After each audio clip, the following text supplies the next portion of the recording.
Assalamualaikum warahmatullahi wabarakatuh. Perkenalkan, kami dari kelompok 9 yang terdiri dari saya sendiri, Cindy Puspitasari sebagai moderator dan Kurniawan Dwi Prasetyo sebagai pemateri 1, lalu disusul Rumaisya Milhan Al-Hajj sebagai pemateri 2. Nah, materi yang akan kami bawakan kali ini yaitu berjudul Aborsi dalam Pandangan Hukum Islam. Wah, sangat menarik sekali ya. Apalagi pada semester ini kita sudah mendapatkan mata kuliah Maternitas 1, di mana materi ini dengan mata kuliah Maternitas 1 itu sangat berhubungan ya. Baik, sebelum kami memulai presentasi, izinkan saya sebagai moderator untuk menjelaskan bagaimana peraturan atau jalannya presentasi kali ini. Nah, setelah moderator mempersilahkan pemateri 1 dan 2 untuk menyelesaikan materinya, maka akan disusul dengan feedback dari teman-teman ya, yaitu bisa berupa pertanyaan dan sanggahan dari jawaban yang telah pemateri berikan. Nah, untuk pertanyaan sendiri, kami membatasi yaitu sebanyak 5 pertanyaan saja, namun akan disusul dengan adanya sanggahan-sanggahan yang lain. Baik, langsung saja yuk, yang udah gak sabar. Dipersilahkan ya kepada pemateri 1 yaitu Kurniawan Dwi Prasetyo. Di sini saya akan menjelaskan tentang fakta aborsi di Indonesia. Faktanya, menurut hasil penelitian Yayasan Kesehatan Perempuan tahun 2002 sampai 2003, sekitar 87% aborsi dilakukan oleh perempuan yang status menikah dan hampir separuhnya memiliki sekurangnya 2 anak. Berdasarkan perkiraan dari BKKBN, ada sekitar 2.000 kasus aborsi yang terjadi setiap tahunnya di Indonesia. Berarti ada 2.000 nyawa yang dibunuh setiap tahunnya secara keji tanpa banyak yang tahu. Pada 9 Mei 2001, Menteri Negara Pemberdayaan Perempuan Dr. Andes Hovifah Indar Parawansa dalam seminar upaya cegah tangkai terhadap kekerasan seksual pada anak perempuan menyatakan angka aborsi saat ini mencapai 2,3 juta dan setiap tahun ada tren meningkat. Ginekolog dan konsultan seks Dr. Boyke Dian Nugraha dalam seminar pendidikan seks bagi mahasiswa di Universitas Nasional Jakarta akhir bulan April 2001 lalu menyatakan setiap tahun terjadi 750.000 sampai 1,5 juta aborsi di Indonesia. Misalkan hal ini dapat disimpulkan bahwa aborsi memang merupakan problem sosial yang terkait dengan paham kebebasan atau freedom liberalis yang lahir dari paham sekularisme, yaitu pemisahan agama dari kehidupan. Dan pembahasan yang kedua yaitu pengertian aborsi. Menurut bahasa, aborsi atau abortus adalah pengakhiran kehamilan atau hasil konsepsi sebelum janin dapat hidup di luar kandungan. Dalam bahasa Arab disebut isqatu hamli atau al-hiddah yang berasal dari kata al-hadda yadhidu yang berarti wanita yang melahirkan anaknya secara paksa dalam keadaan belum sempurna penciptaannya, atau juga bisa berarti bayi yang lahir karena dipaksa atau bayi yang lahir dengan sendirinya.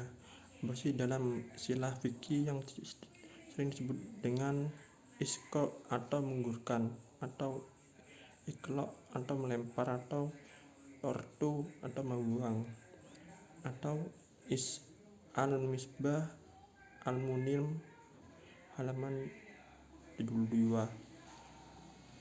Menurut istilah kedokteran, aborsi berarti pengakhiran kehamilan sebelum gestasi 28 minggu atau sebelum bayi mencapai berat 1000 gram. Menurut Dr. Gulardri, ialah berhentinya dan dikeluarkannya kehamilan sebelum usia 20 minggu atau dihitung dari haid terakhir, atau berat janin kurang dari 500 gram atau panjang janin kurang lebih 25 cm. Menurut Marjono Reksodiputra, aborsi ialah pengeluaran hasil konsepsi dari rahim sebelum hasil konsepsi dapat lahir secara alamiah dengan adanya kehendak perusak hasil konsepsi. Di sini saya akan menjelaskan tentang macam-macam aborsi. Ada dua macam tentang aborsi. Yang pertama adalah aborsi spontan atau abortus spontaneus. Dan yang kedua adalah aborsi provokatus atau aborsi yang dilakukan karena disengaja. Baik, aborsi spontan adalah aborsi secara tidak disengaja atau berlangsung secara alami tanpa adanya kehendak dari pihak tertentu, atau dalam istilah awam bisa dikatakan keguguran. Yang kedua adalah aborsi yang dilakukan karena disengaja. Itu dibagi dua. Yang pertama itu abortus artificialis therapeuticum, yaitu aborsi yang dilakukan oleh dokter atas dasar indikasi medis.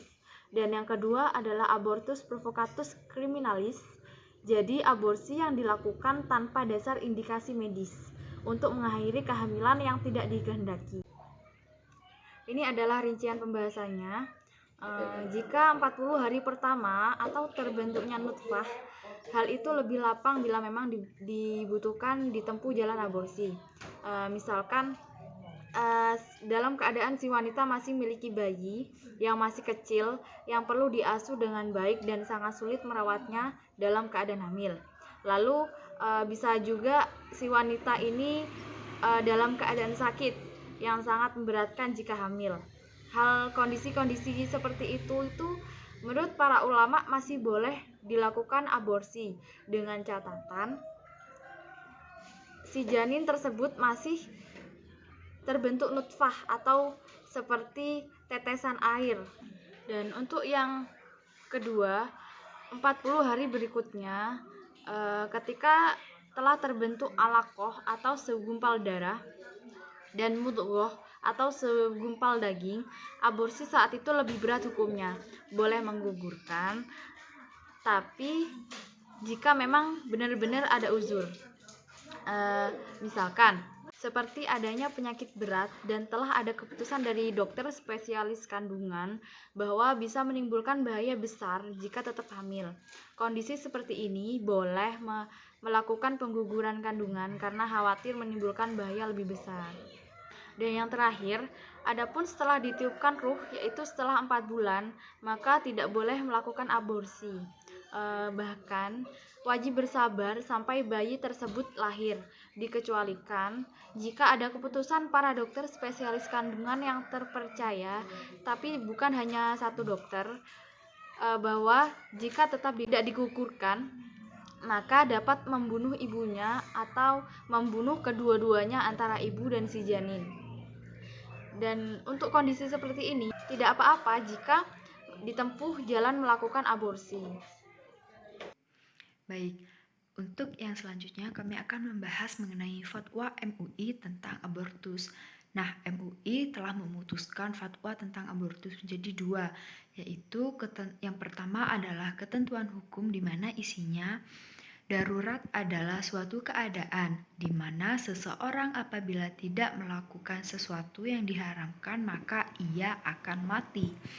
Lalu hajat adalah suatu keadaan di mana seseorang